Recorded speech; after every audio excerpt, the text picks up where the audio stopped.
মুহূর্তে জোরগাছ বাজার কুড়িগ্রামের সেই বৃহত্তর একটি বাজার, আর সেই জোরগাছ বাজার থেকে আমি ছিলাম আজকে এই বাসের হাটের একটু বিস্তারিত তুলে ধরবো। এখানে অনেকগুলো বাস আছে, বাংলা বাস, বড় বাস, অনেকগুলো বাস আছে। অনেকে আমরা এই বাসগুলো করে ব্যাম্বু বলে থাকি, বাস বলে থাকি, বিভিন্ন জায়গায় বিভিন্ন নাম বলে থাকি।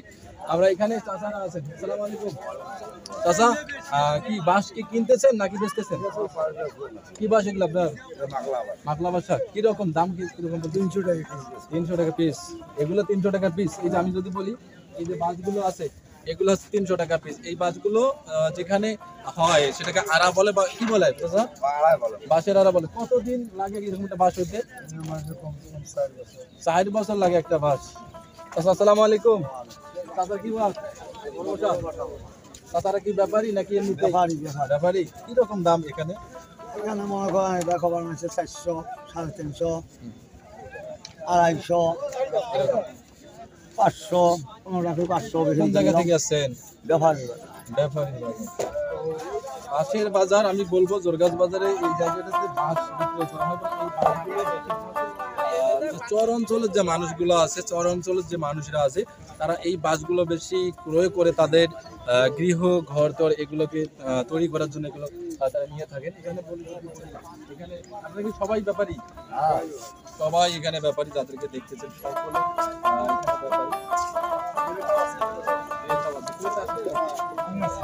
ক্রেতা। আসসালামু আলাইকুম ভাই, এটা একদম ক্রেতাকে পাইছি। কি বাস কেনার জন্য আসছেন? মাকলা বাস নিচ্ছি। 250 টাকা পিস 15টা নিলেন। কোন বাস? এই বাস। আর কোথা থেকে আসছেন? সরকারি বরিশাল। কি ধন্যবাদ। চাচা কি করার জন্য আছেন? চাচাও বাস নিয়ে আছেন, ব্যাপারী না? আচ্ছা, এই যে ব্যবসা করতেছেন ব্যাপারীরা, কি রকম সুযোগ সুবিধা বা কোনো সমস্যার সম্মুখীন হচ্ছেন কিনা? তোর কাছে কোনো সমস্যা নাই? তাই হোক, আলহামদুলিল্লাহ।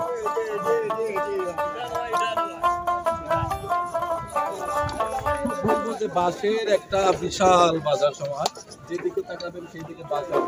এগুলো সব হচ্ছে বাংলা ভাষা। আর এই যে বাসটা, এগুলো হচ্ছে বড় ভাষা। এটা বড় ভাষা। আচ্ছা, বড় ভাষা বা অন্য কোনো বলে নাকি বড় ভাষা? বড় ভাষা। এটা বড় ভাষা। আর যেটা দেখছেন এই মুহূর্তে সেটা মাকলা ভাষা। আর এই মাকলা ভাষা এই যে চাচা নিয়ে আছে, এগুলোর দাম একবারে মাকলা ভাষার দামগুলো প্রায় 200-250 টাকা, যতটুকু জানতে পারলাম। বাস কেনে নাকি বেচেন? বাস তো দেন না কাউকে? কাউকে কি বাস দেন? না। চাচা বাস দেয় না। চাচা বাস দেয় না। এই যে মাকলা বাসে, সবগুলোই মাকলা বাসে। এই ছিল বাসের, এটা জোরগাছ বাজারের। আমি বলবো যে 2টা দিন এই জোরগাছ বাজারের বাসের বাজার এবং অন্যান্য যে বাজারগুলো বসে থাকে, একটা হচ্ছে আপনার রবিবার, একটা হচ্ছে বুধবার। এই 2টা দিন বাসের বাজার বসে। এবং বলবো যে বাংলাদেশের ঐতিহ্যবাহী একটা বাজার, বৃহত্তর একটি বাজার এই জোরগাছ বাজার। এবং যতই দিন যাচ্ছে ততই কিন্তু মানুষের সমাগম এবং ক্রেতা বিক্রেতা অনেকটা আসতেছে। এই চরের, বলবো যে চর অঞ্চলের বিভিন্ন জায়গার মানুষ এখানে বাস নিয়ে আসেন এবং ক্রয় করেন। এবং সেই সাথে আমরা আপনাদেরকে একটু সামনে দেখাবো।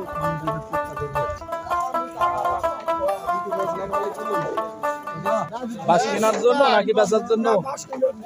কিনবার জন্য আসছেন। কি করবেন? ঘরের খাম বলতে খুঁটি। এটা কি বড় বাসা নিবেন না মাকলা বাসা? কয়টা নিবেন? 2টা নিবেন। হ্যাঁ, নাল সামার চর।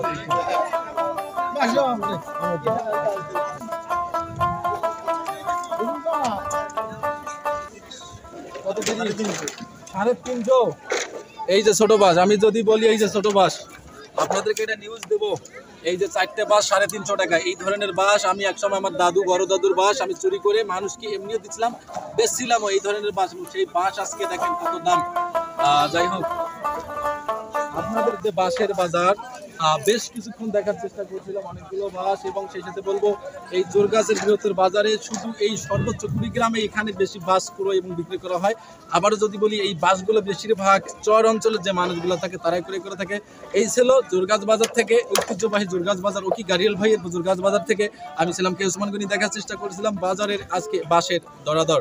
ভালো থাকবেন, সুস্থ থাকবেন, আল্লাহ হাফেজ।